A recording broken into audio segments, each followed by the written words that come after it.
Louie Gohmert showed up at the Democratic sit-in on gun reform, and he gave us a classic Gohmert moment. Well, I'm talking about radical Islam. Radical Islam killed these poor people. No fly, no gun. No fly, no gun. No fly, no gun. No fly, no gun.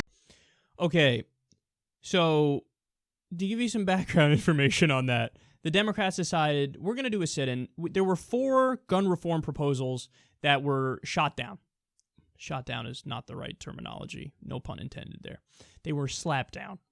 And they decided the next day, you know what? Enough. We're going to do a sit-in over this, and we're going to force them to have another vote. Now, the 2 proposals that they're focusing on, one bans people on the terror watch list from getting guns. The other one is near universal background check. It's expanded background checks.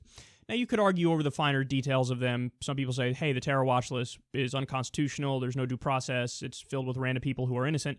So that's a debatable proposal. I grant you that. The universal background check one is not, in my opinion.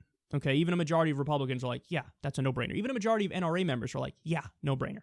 So they're sitting in and they're saying, hey, we're just going to fight until we get a vote on this, and yeah, we want to win on this. In the midst of this, they go through a point in time or a period in time where they're each holding up the name of a gun violence victim. They're not just doing the victims of Orlando, even though that was the most recent massacre. They did it for just gun violence in general over the past few years. You know, ones that were high profile, the names were in the news, and people who passed away, whether it was Sandy Hook, yes, Orlando, and others. So they're holding up these signs. Louie Gohmert, in the middle of the protest, in the middle of somebody giving a speech, he goes up there, he just screams radical Islam. Radical Islam killed these people! Radical Islam! Radical Islam! He kept screaming radical Islam. Okay. Again, classic Louie Gohmert moment. Because what does this show you? He's going to be obsessed with what he's going to be obsessed with. So, to be fair, in the Orlando situation, did radical Islam play a role? Oh, of course. He went in and shot up, a gay nightclub.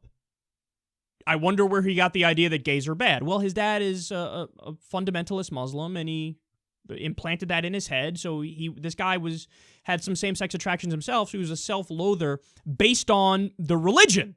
So yeah, radical Islam played a part in that shooting. Remember, they're holding up the signs for all the mass shootings. Of the mass shootings, how many of them are actual terror attacks and because of radical Islam? There have been what? 3? 4? 32,000 people die every year in the United States because of gun violence. Over 11,000 of them are homicides, but 32,000 includes everything, suicides, accidents, you name it. But over 11,000 are homicides. 2 or 3, or maybe 4 of the incidents have involved a component of radical Islam. This jackass goes up there and screams about radical Islam. Why? Because that's the one issue he wants to focus on and the one issue he wants to hammer away on, and he wants to ignore the broader issue. Look, I'm with it. I'm with it if you guys want to critique fundamentalist Islam. We do that all the time on the show. But he does it to the exclusion of talking about the other elephant in the room, which is what the Democrats were focusing on, which is gun violence in general, which is homicides, suicides, accidents, mass shootings, gang violence that ends up leading to shootings and leading to deaths. But he only wants to focus on the tiniest percentage of that because that allows him to blame the group of people he wants to blame.